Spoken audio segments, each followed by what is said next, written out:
Selamat berjumpa kembali rekan-rekan.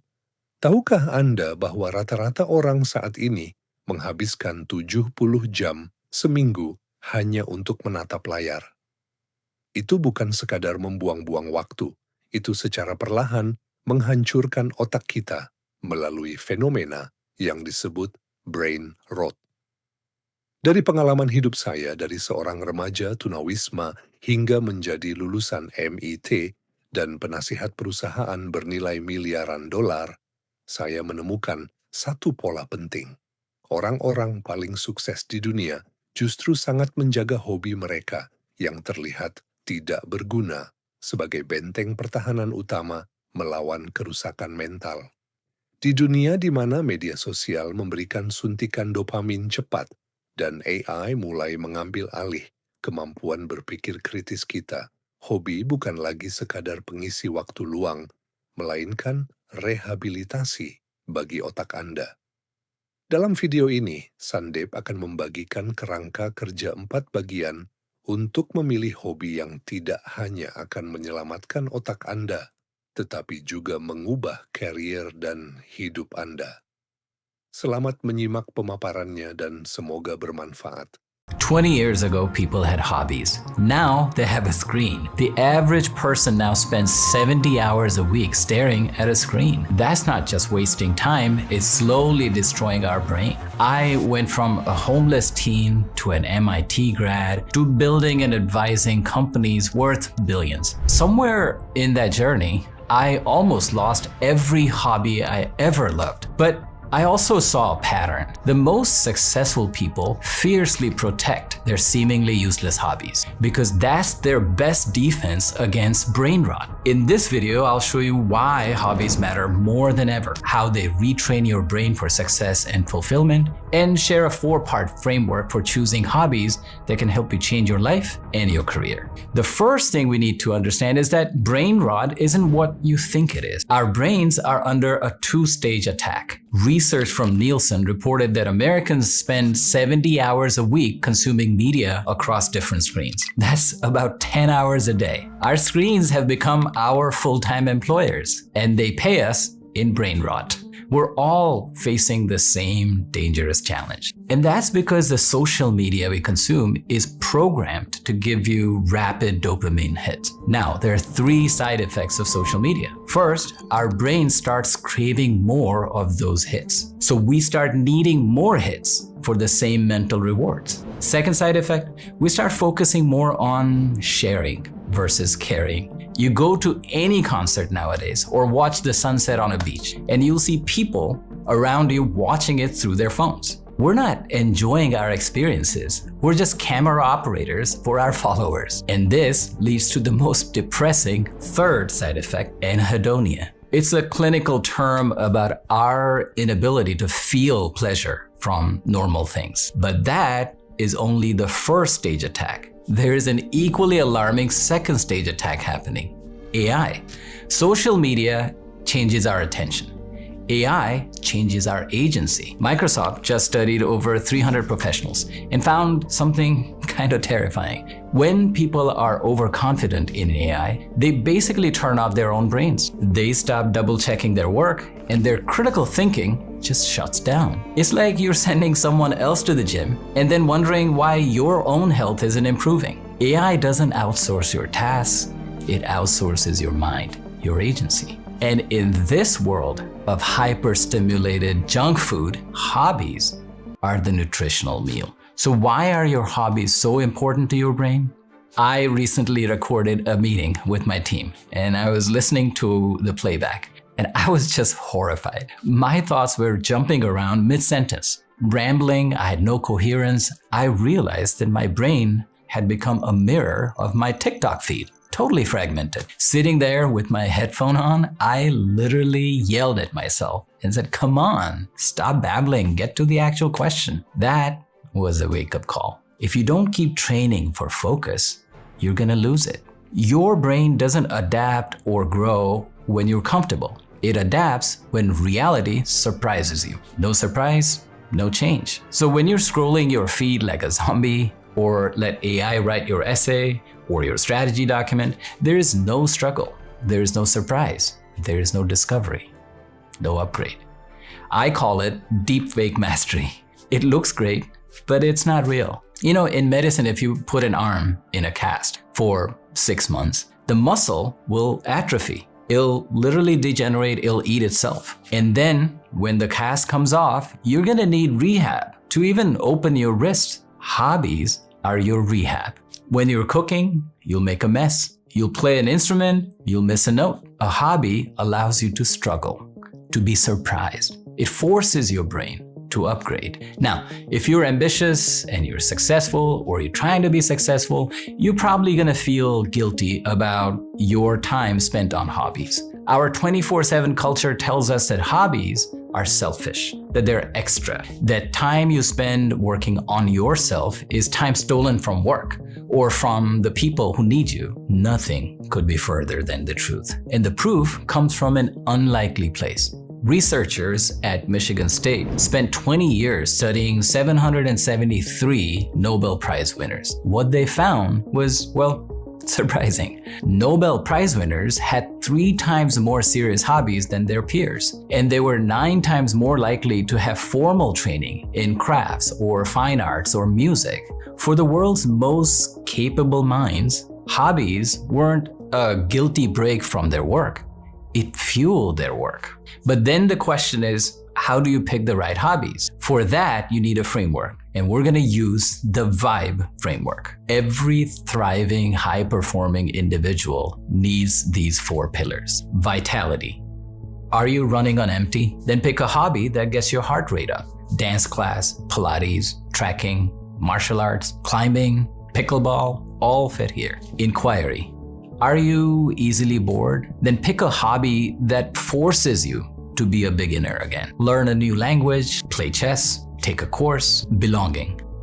Do you have a real community or just a list of contacts? Try a hobby that weaves you into a tribe, a running club or a band, a nonprofit, a local book club, coaching little kids. And finally, the 4th pillar, expression. Do you consume more than create? Then try a hobby that pulls something from inside of you and puts it out into the world. Photography, painting, playing an instrument, pottery, writing, cooking. This one can be a long list. So whether your guilt is, I should be working all the time, or I should be taking care of someone else, this is your answer. Work on yourself first. And one tiny observation about this, your hobbies don't have to fit neatly into one of those 4 quadrants. Painting, for example, can be an inquiry and an expression. For me, when I used to play in the band, it used to hit all 4 quadrants for me simultaneously. So what's the action item? You don't have to overthink it. Pick 1 or 2 hobbies that you love, apply the framework to see where they fit, if they fit, and then follow the rule of 3. Do it 3 times and see if you want to commit to it. If it's not a good fit, pick something else. Make sure you pick a hobby you'll actually do with full attention, because you don't pick a hobby just to escape.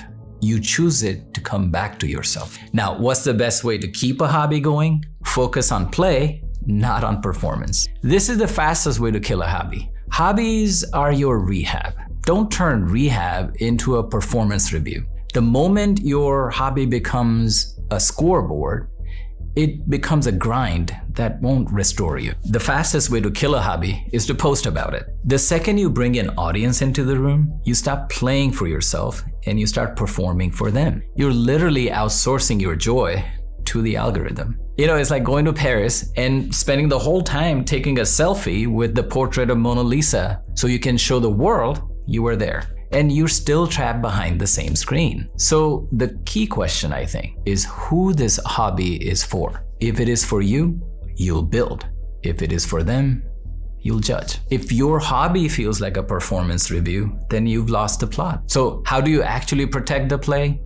Not by fighting the urge to go back to doom scrolling. Social media is like an endless river. You don't stop a river by standing in front of it. You cut a new channel and let the water find its way. Here's how you build that channel for yourself. When you're enjoying your hobby, don't shoot it and don't post it. Focus on minutes, not on metrics. Start with cheap gear, don't overspend. And finally, After each session, just ask one question.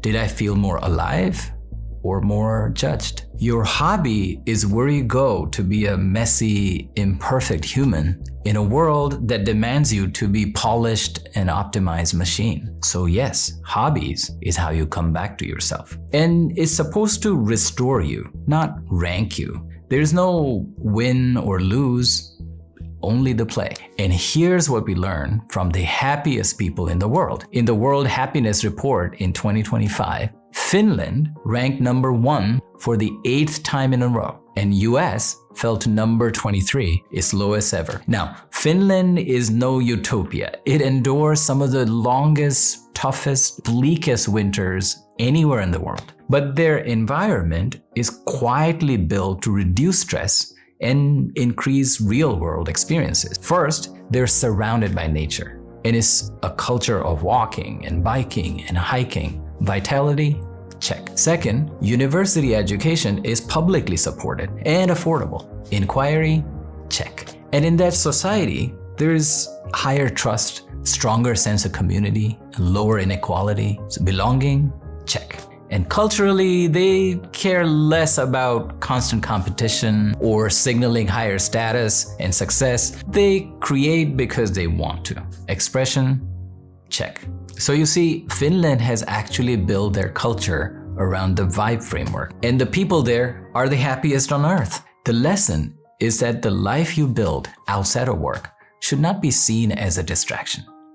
It's the most irreplaceable gift you can give yourself and to everyone around you. You know, machines and AI can replicate your output, but they can never replicate the life that produced it. I've been thinking about this, that the more machines become like humans, the less we'll have to be like machines. And hobbies connect you to your inner human being.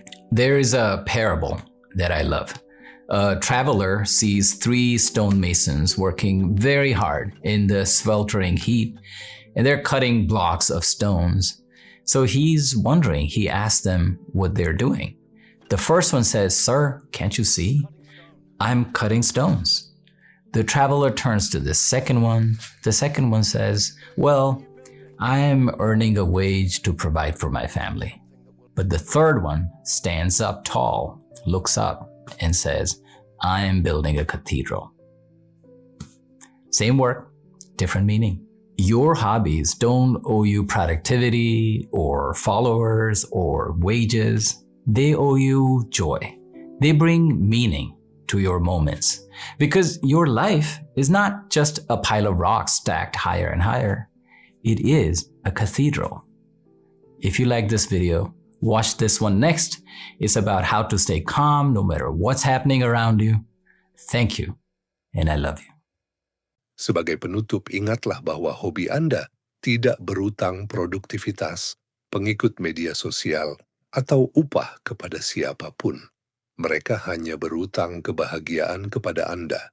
Jangan biarkan hobi Anda berubah menjadi ajang pamer atau performa untuk orang lain, karena saat Anda melakukannya untuk audiens, Anda sedang menyerahkan kegembiraan Anda kepada algoritma. Ingatlah perumpamaan tentang tukang batu. Jangan hanya melihat hobi Anda sebagai kegiatan memotong batu atau sekadar mencari nafkah. Lihatlah itu sebagai cara Anda membangun sebuah katedral. Hidup Anda bukanlah sekadar tumpukan batu yang ditumpuk semakin tinggi, melainkan sebuah karya yang penuh makna. Pilih satu hobi hari ini, lakukan dengan penuh perhatian, dan kembalilah menjadi manusia seutuhnya. Terima kasih, dan sampai jumpa kembali di video inspiratif berikutnya. Wassalamualaikum